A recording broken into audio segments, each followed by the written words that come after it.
5 जुगाड़ू बहू की ठंड की तैयारी। सुबह सुबह 5 जुगाड़ू बहुएं घरेलू कामकाज खत्म करने में जुटी हुई थीं। आज तो सुबह सुबह कुछ ज्यादा ही हवा चल रही है और मौसम में भी ठंडक लग रही है।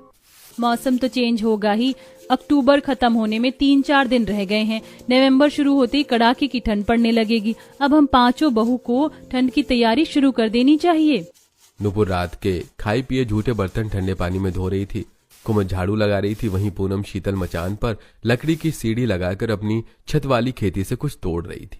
पूनम, शीतल, तुम दोनों इतनी देर से मचान पर क्या कर रही हो? अगर कोई सब्जी फरी है तो तोड़कर नीचे आ जाओ। पता है ना हमारे घर की छत कितनी कच्ची, अगर धंस गई तो ठंड का मौसम खुली छत के नीचे रहना पड़ेगा, क्योंकि हमारे पतियों में से किसी की इतनी आमदनी नहीं है कि तुरंत ठीक करवा देंगे।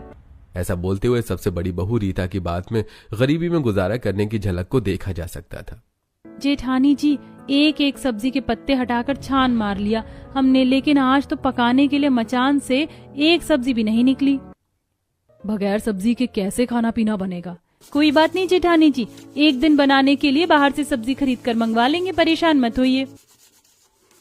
नुपुर, रेडी वाले तो सब्जियां सोने के भाव में बेचते हैं। 1 से 2 टाइम की सब्जी भी अगर हम बाहर खरीद कर खाएंगे तो खर्चे के पैसे उसी में लग जाएंगे। फिर पकाने के लिए राशन, दाल, तेल, मसाले कहाँ से आएंगे? पता नहीं हमारे ससुराल के हालात कब तक खराब रहेंगे। हमारे पतियों की कम आमदनी के चलते हम बहुओं को पूरे महीने खर्च चलाने में इतना हाथ खींचकर चलाना पड़ता है। ना तो हम अच्छी तरह से खाना पीना कर पाते हैं और ना तो रहने के लिए हमारे सर पर पक्की छत है।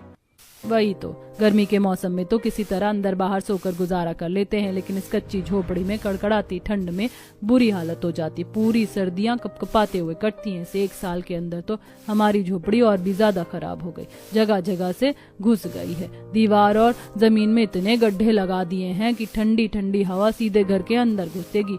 इस ठंड के मौसम का हमको भी जुगाड़ लगाना पड़ेगा। तभी शीतल ढेर सारे सीताफल के पत्ते तोड़कर लकड़ी की सीढ़ियों से छत वाली खेती से नीचे आती हैं। देखो, हमने जो अपनी छत वाली खेती लगा रखी है उस पर सीताफल की बेल चढ़ गई है।